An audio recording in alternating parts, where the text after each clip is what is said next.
मैं ये बात यहाँ पर आप लोगों को बता दूं कि इस तरह के धरनों को आयोजित करने का मकसद या इनको ऑर्गेनाइज करने का मकसद आप लोगों ने खबरों में शायद पढ़ लिया होगा।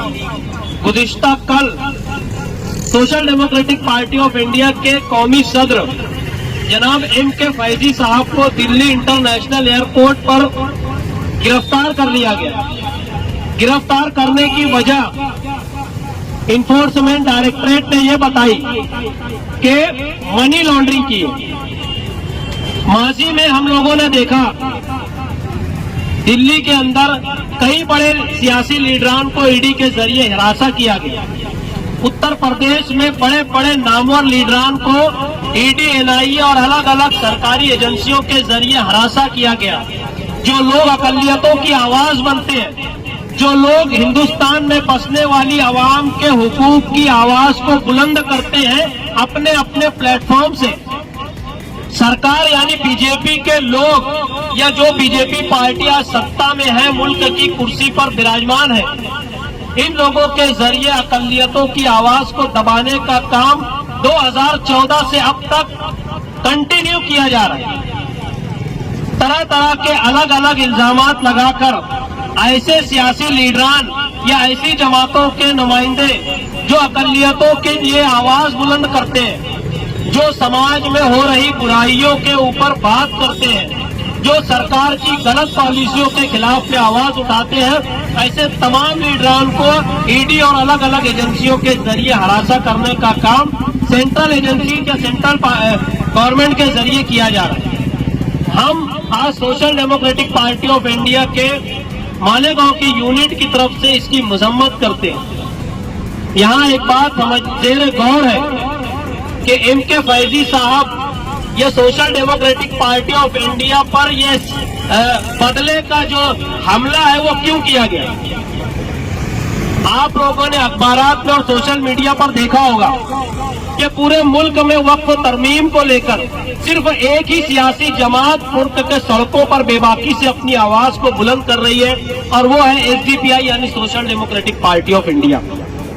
गुज़िश्ता कुछ दिनों पहले आपने इसी मकाम पे देखा होगा कि हमने वक्फ तरमीम यानी वक्फ अमेंडमेंट बिल की कॉपियों को यही नजर आतिश किया, यहीं पर उसमें आग लगाई। इस तरह पूरे मुल्क में SDPI के जरिए वक्फ तरमीम का जो बिल है इसको जलाया गया। आप लोगों ने अखबारात में और सोशल मीडिया पे देखा होगा कि केरल, तमिलनाडु, आंध्रा, तेलंगाना और मुल्क की अलग अलग रियासतों में हजारों लोगों को सड़कों पर उतारने का काम जमहूरी तर्ज पर social democratic party of India के लीडरान ने किया। बीजेपी और RSS और संघ परिवार को अपनी जमीन खिसकती हुई नजर आई, इसलिए उन्होंने social democratic party of India के कौमी सदर M.K. फैजी साहब को अपना ईडी के जरिए निशाना बनाया। हम सरकारी एजेंसियों की मजम्मत करते हैं और सरकार के इस काम की मजम्मत करते हैं। हमारा ये मुतालबा है कि M.K. फैजी साहब जो SDPI के नेशनल प्रेसिडेंट कौमी सदर हैं, इनको अनकंडीशनल इमरजेंसी में इनकी जमानत की जाए और इनको छोड़ा जाए। हमारा ये मानना है कि इनके ऊपर ईडी के जरिए जो कार्रवाई की गई है ये एक सियासी बदला है, ये एक पॉलिटिकल वेंडेटा है।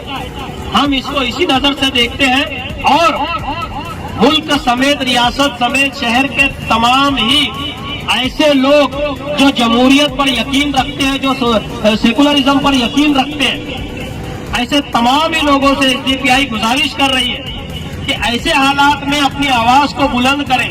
यकीनन यह तलवार या ये शिकंजा आज M.K. फैजी साहब और SDPI पर आया है, कल हो सकता है ये शिकंजा आप लोगों तक भी पहुंचे।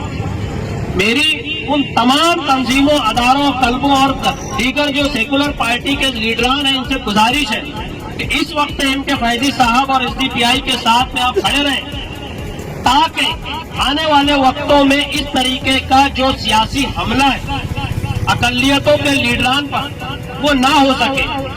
सरकार बार बार ये मैसेज दे रही है, क्या हम यानी इस मुल्क की अकलियत और मुसलमान अपना सियासी प्लेटफॉर्म मजबूत नहीं कर सकते हैं क्या? या क्या मुसलमान अपने हुकूक की आवाज सड़कों पर नहीं उठा सकते हैं क्या? क्या इस मुल्क की अकलियत अपने हुकूक के लिए नहीं लड़ सकती है क्या? यकीनन हमें संविधान, बाबा साहेब अम्बेडकर के बनाए संविधान ने यह हक दिया है कि सरकार की गलत पॉलिसियों के खिलाफ में जमहूरी ढंग से सड़कों पर उतरकर एहतजाज करें, जिस तरीके से आज हम कर रहे हैं।